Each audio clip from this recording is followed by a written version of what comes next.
चलिए हमारा अगला चैप्टर स्टार्ट करते हैं। उसका नाम है क्वाड्रेटिक इक्वेशंस। देखिए, इक्वेशंस के बारे में तो आप ऑलरेडी बहुत डिटेल में स्टडी कर चुके हैं।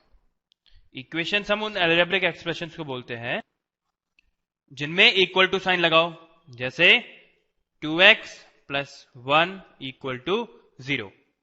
ये एक लीनियर इक्वेशन है। लीनियर क्यों? क्योंकि इसकी डिग्री 1 है, इसमें जो वेरिएबल है उसकी डिग्री 1 है, इसलिए एक लीनियर इक्वेशन है। वैसे अगर हम देखें तो x plus y equal to 2, ये भी क्या है? एक इक्वेशन है, और ये भी एक लीनियर इक्वेशन है।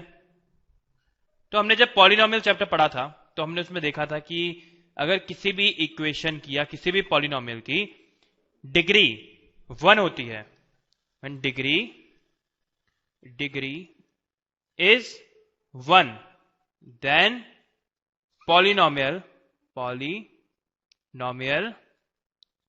या फिर equation is called linear equation और लीनियर पॉलिनोमियल। वैसे हमने ये भी बात देखी थी कि अगर किसी भी पॉलिनोमियल की या किसी भी इक्वेशन की डिग्री 2 है, देन पॉलिनोमियल और इक्वेशन इज कॉल्ड क्वाड्रेटिक। तो आपको आइडिया लग रहा होगा, क्वाड्रेटिक हम किसको बोलेंगे? क्वाड्रेटिक इक्वेशन को किसे बोलेंगे?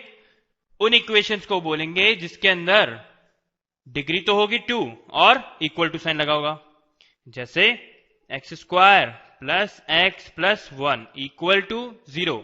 ये क्या है? एक क्वाड्रेटिक इक्वेशन है, क्योंकि इक्वल टू साइन है और जो डिग्री है वो 2 है। वैसे हमने देखा था x प्लस ए का होल स्क्वायर, वो क्या होता है? X square plus a square plus 2ax। ये क्या है? ये भी एक क्वाड्रेटिक इक्वेशन है, if a is any constant. अगर a कांस्टेंट नहीं हो के वेरिएबल भी होता, जैसे x प्लस वाई का होल स्क्वायर, उसको हम लिखते हैं x square plus y square plus 2xy। This is quadratic equation in x and y, क्योंकि यहां पे दो वेरिएबल है और यहां पर ये क्या है? This is quadratic equation in one variable which is x।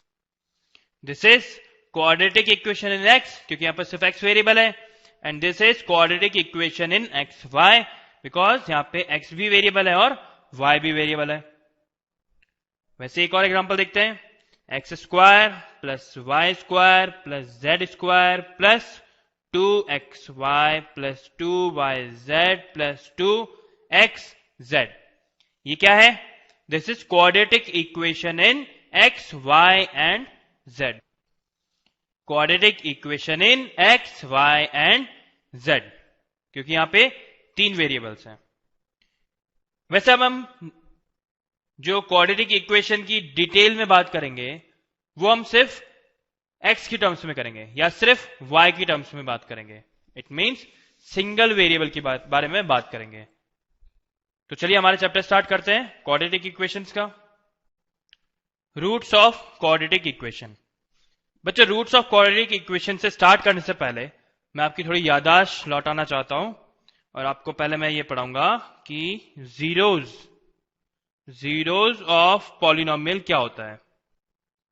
Zeros of polynomial, कुछ याद आ रहा है आपको नाम सुन के? जीरोज ऑफ पॉलिनोमियल क्या होता है? हमने बात करी थी कि किसी भी पॉलिनोमियल में से a x square plus b x plus c, किसी भी पॉलिनोमियल में इसके कुछ जीरोज होते हैं। जीरोज होते हैं मतलब अगर मैं इसे नाम दे दूं f x equal to a x square plus b x plus c, अगर इसकी किसी वैल्यू पे से एट एफ अल्फा इसकी वैल्यू 0 हो जाती है, it means a alpha square plus b alpha plus c. और एक और इक्वेशन इसके अंदर एक और आएगा, क्योंकि यहां पे डिग्री 2 है, तो एक 0 आएगा अल्फा और एक 0 आएगा बीटा।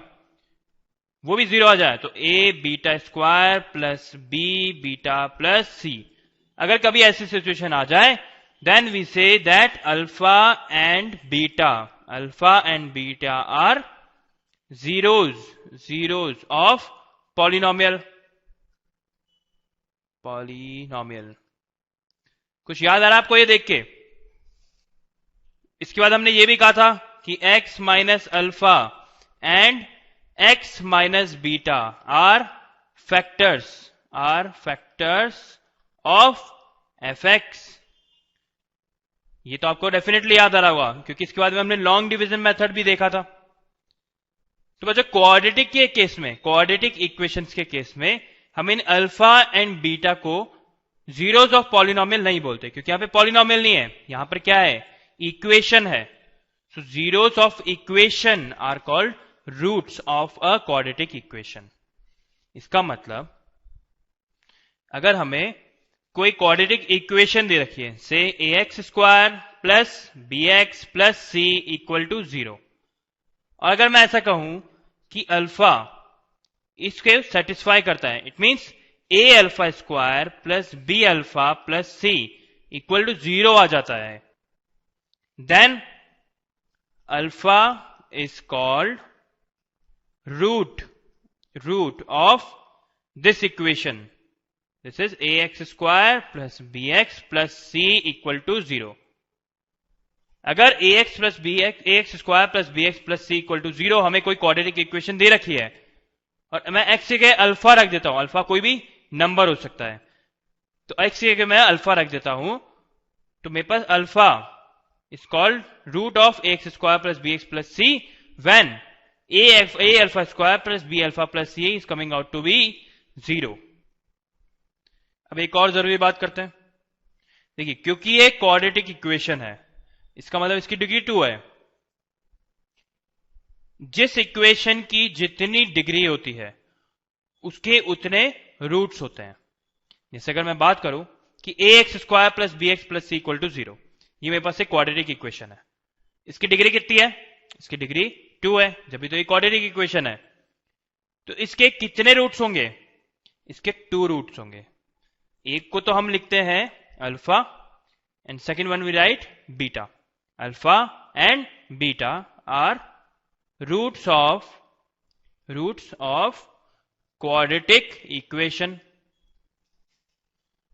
और ये वाली जो बात है x minus alpha and x minus beta are factors of fx, ये बात अब भी ट्रू है, पर एक क्वाड्रेटिक इक्वेशन के लिए।